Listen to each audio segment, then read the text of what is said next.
Oh, thank you. Thank you very much. All right, thank you. Yes, good afternoon, everyone. I was just commenting to a good friend of mine, Andrea Dawes, that I don't know in my career that I've ever been in a room filled with women of such magnitude, and the energy that exudes here, it just energizes me, and it makes me understand that what I'm doing is very important. So it's not about me, it's really about the ladies that you see here on the stage today. So I'm actually gonna walk you through just a quick summary of each of their bios, and I'll ask them each to share something, a fun fact about themselves, and I'll share one about myself as well.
Differences including, but not limited to, those based on race, culture, color, sex, gender, identity, national origin, geography, age, ability or disability, sexual orientation, military or veteran status, socioeconomic status, faith, political beliefs, or other identities.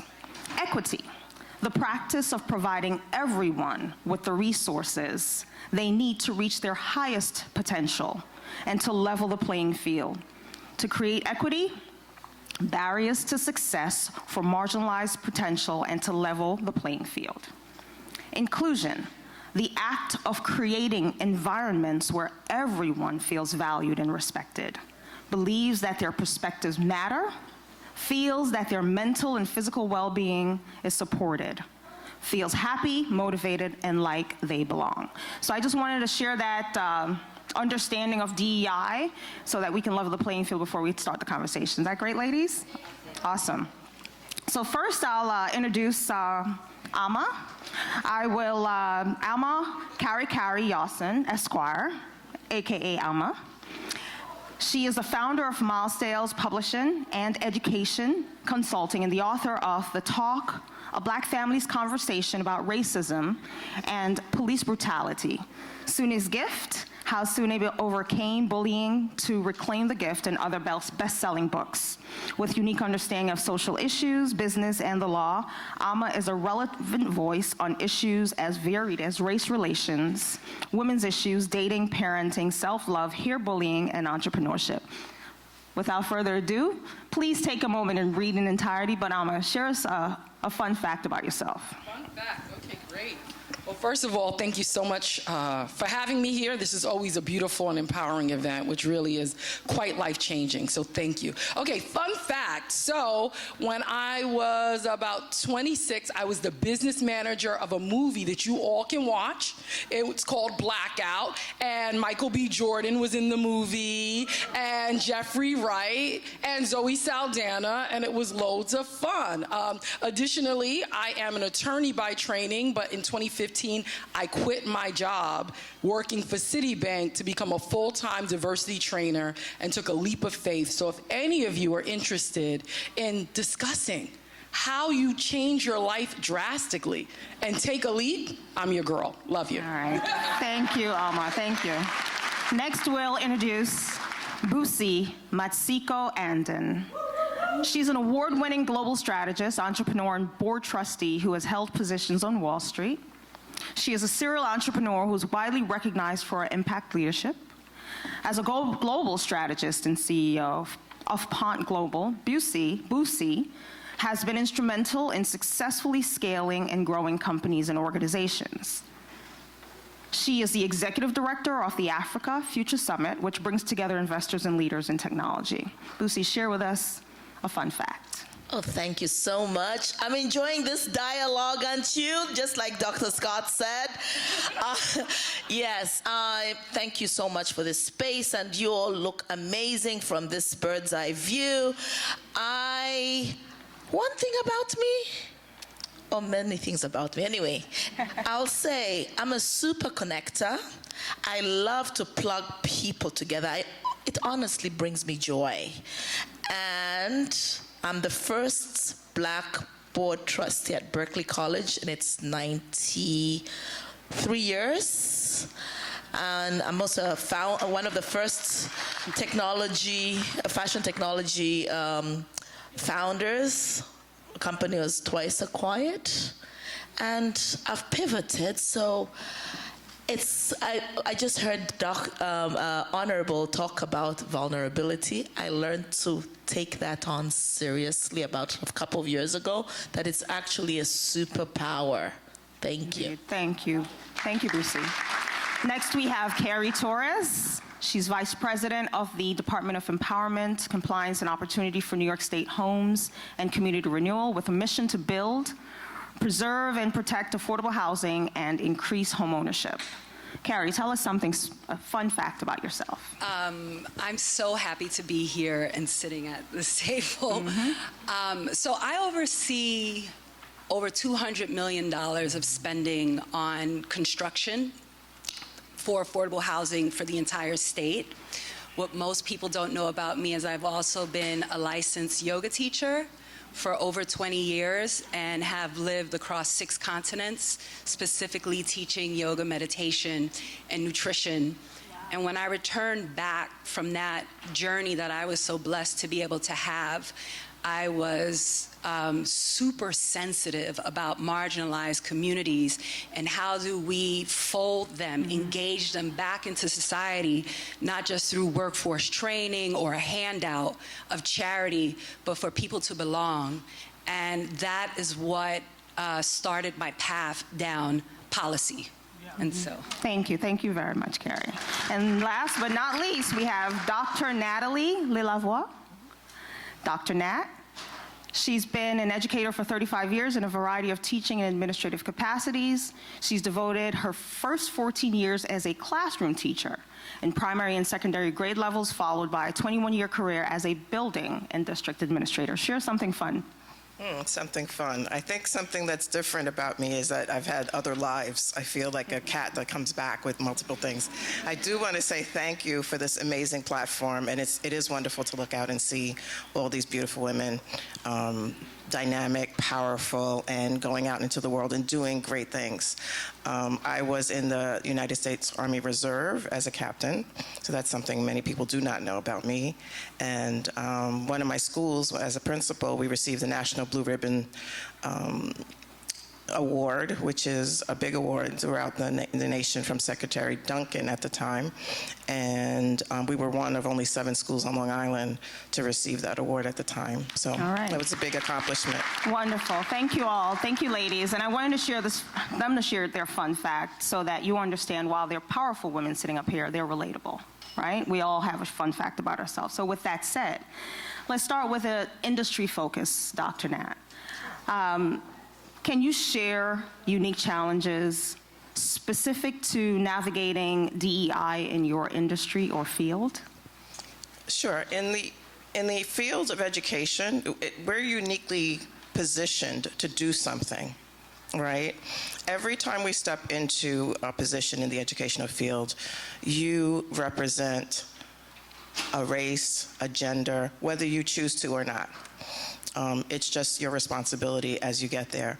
And particularly in spaces that are not diverse, people look at you and they look at are you going to reflect the stereotype that I think about that gender or about that race or about that particular person? You're placed in an other situation right away, and yet we need to recognize that, whether we like it or not, that is the way it is. And when we come to these spaces, we need to bring our best selves there. And we can't worry about imposter syndrome. We can't worry about not feeling enough, not feeling good enough, because if you're brought to that space, you're there for a reason. You're there to do something about it, and you're there to present another representation. This is who we really are. This is who we really can be in these spaces.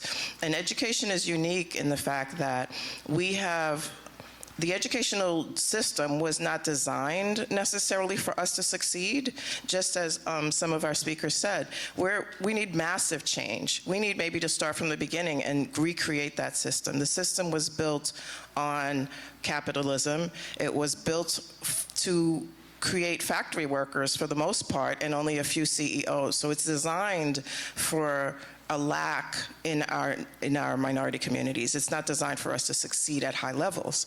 So we need an entirely different educational system. And you see the attempts to change that system being put down, being squashed at every range. You see the books being banned. You see different kind of ideas coming to the fore, but then not accepted, because it's very, very hard to change something that's been instilled and accepted for so very long as the way it should be. People accept it as this is the way it is, and anything else you try to do looks like other, looks like, well, that's a nice little spin, nice little change, but we need to change those things fundamentally. So those are some of the unique things to education, and I know Alma will speak to that as well, that you have to look at. It has its own set of places. So we're not looking for a seat at the table. We're looking for a platform and a microphone so that you can really speak to these issues.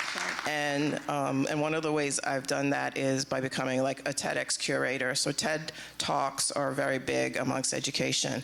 And at a time when there was a lot of racist talk in the media, I said to myself, what can I do? What do you do for something like that? So as becoming a TEDx curator means I have the choice of who my presenters are in a platform, and I chose my presenters to be diverse and make sure that we represented everyone. And not that they don't, but I had that as a goal going into it. So it's a place where we can create opportunities for ourselves and each other. Great, thank you, Dr. Nat.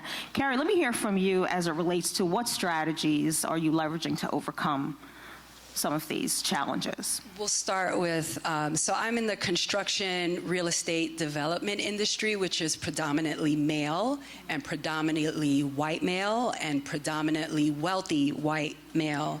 So the assumption when I walk into the room as a woman of color, and not coming from that background of wealth is that I don't know what I'm talking about. And so what breeds confidence is being prepared. And it's become my responsibility to be very grounded in my identity, 1, as a child of Christ, 2, as a Puerto Rican woman, and 3, as a published research analyst, a professor of data analysis in an MBA program. So when I walk in, I know what I'm talking about, and I have over 20 years in real estate, right?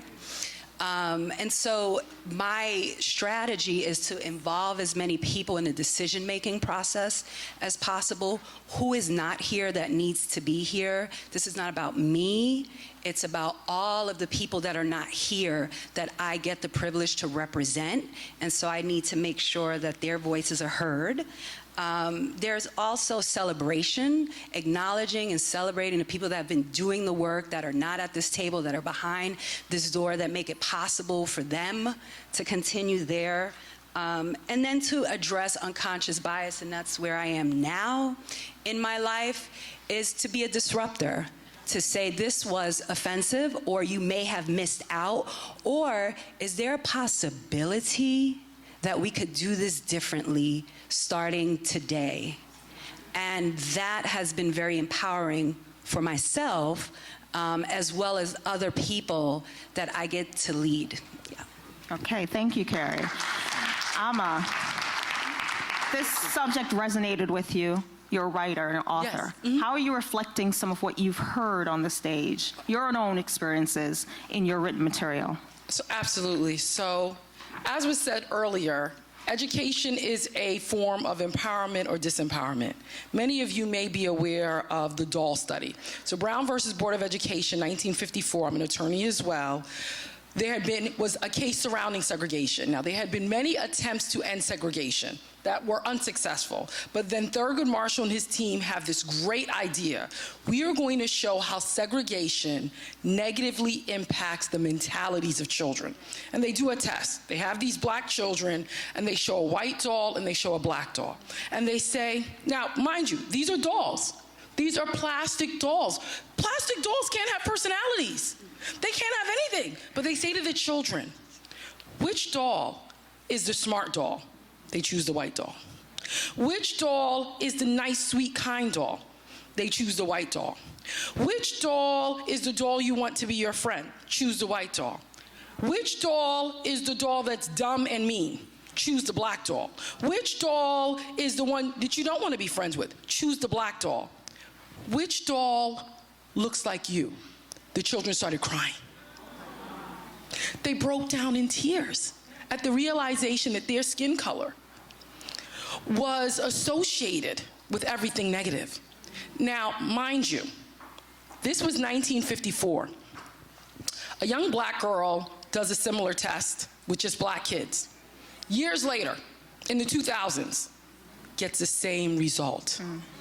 Anderson Cooper does the test with black and white kids in a number of districts, including my school district, Baldwin. Gets the same result, but guess what? The white children had even more negative impressions of blackness. And so when we think about what we have to do to unravel the mental slavery and the mental colonization that our children have experienced, that causes them to routinely underperform because of their negative self-talk, their negative self-image. It's a work in which we need all hands on deck. And so my children's books are devoted to uplifting the image of black children and letting them know you are beautiful, you're made in the image of God, your hair is perfect, everything about you is perfect. Thank you, Amma. So we have that work of diversity training for adults, but also diversity training for children with a focus on allowing them to know how amazing they are. And it's the work that all of us should be involved in as people who interact with children and as people who interact with ourselves. We got to give ourselves those messages too. Thank you. Thank you, Amma. So I looked up and I saw that we only have 2 minutes. So I want to fast forward the conversation, right? There are mothers here in the room. Thank you for sharing your experience. I want to actually take it back to the workplace. So, Boosie, can you share with us some of the, for those you manage, how are you engaging the community as a mechanism to identify pipeline of diverse workforce? Wow, you know, I just have to address what Amma just said. I was at Roosevelt Field Mall with my 5-year-old about 2 weeks ago. We'd just gone for a drink, a hot chocolate, and then all of a sudden it says, criminal, criminal. I'm like, huh? It's a bad guy, bad guy. I'm like, what? What's he talking about? It was not very clear. Then she's like, the guy there, the guy there. He was wearing a skull, like you know, like the winter, whatever covered his face. So the mask. Yep. Then I said, no, he's not a bad guy. It's winter and he's wearing, you know, he's dressed warmly. But you see what images, what stereotypes do. And yeah, so it's even what we consume is important. Okay. You know, so that is real. And so as a parent, it's important we sensitize our kids on these things. Anyway, back to what you were saying. I believe in using soft power, persuading others, influencing others, and creating that sense of belonging in the workplace. And by people follow the leader. You set the tone for what you want to happen in the workplace. Absolutely. That said, I tend to also encourage volunteerism because you never know. I heard a conversation on internships, but some of these internships arise as a result of volunteerism. Like the volunteers in this room, Yes. you never know who you might meet in this room. That person might set the trajectory of your career. Yes, yes, yes. And that sense of self-leadership is vital. Okay. Why I say that, you could come out, say, I'm in education, I'm a consultant, I'm an advisor. I also fall into academia.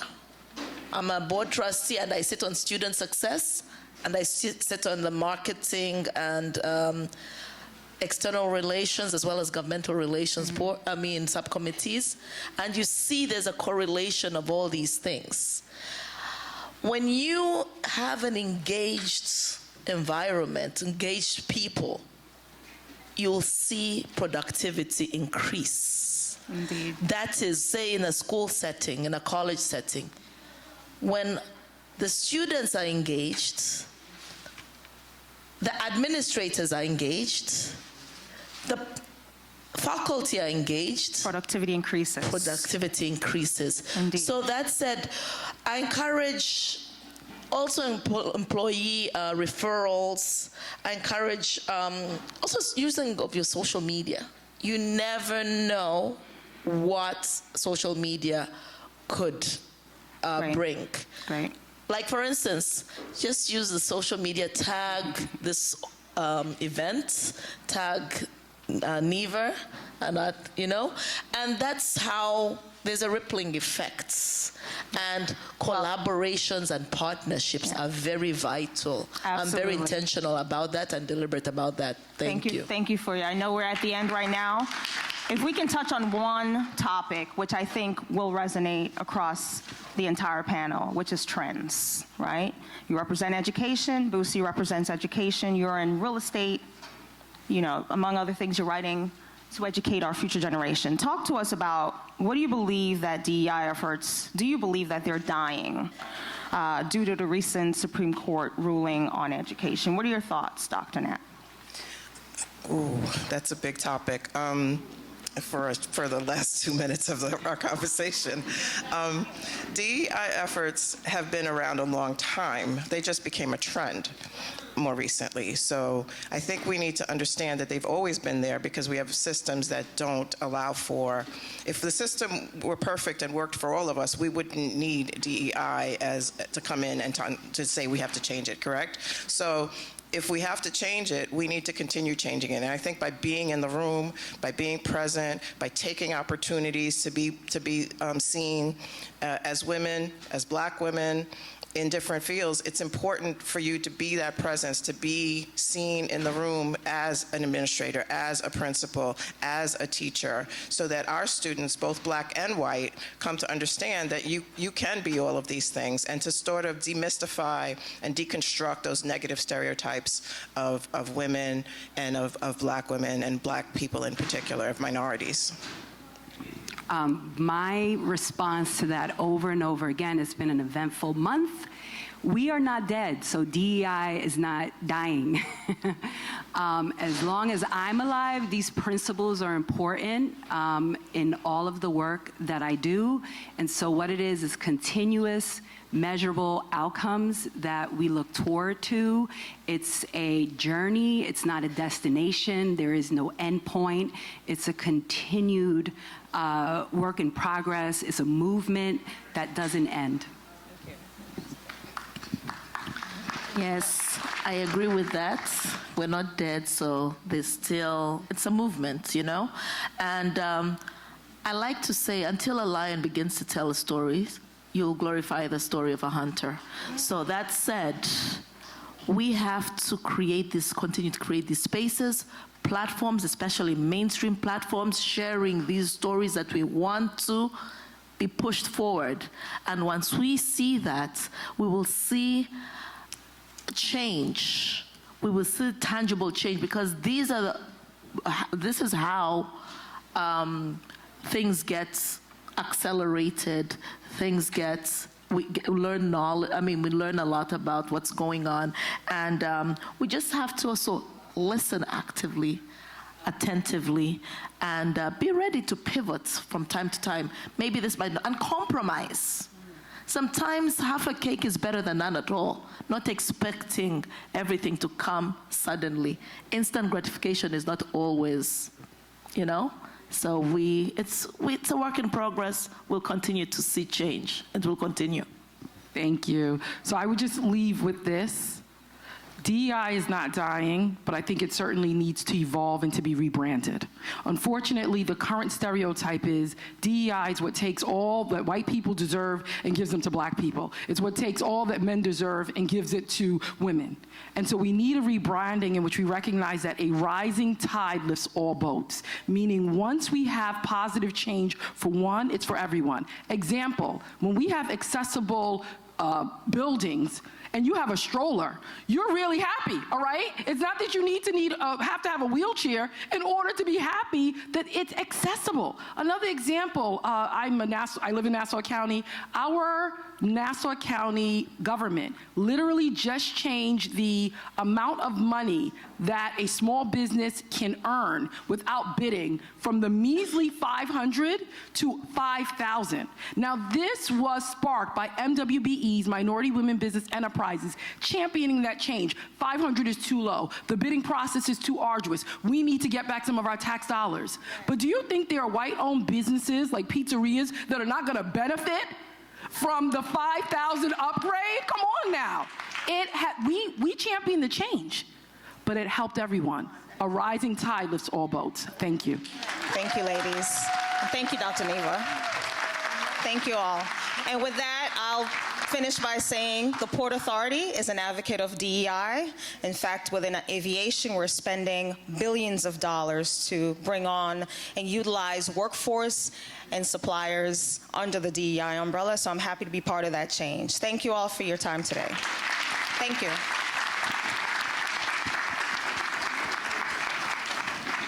All right, so I know I'm hungry. I don't know if you are.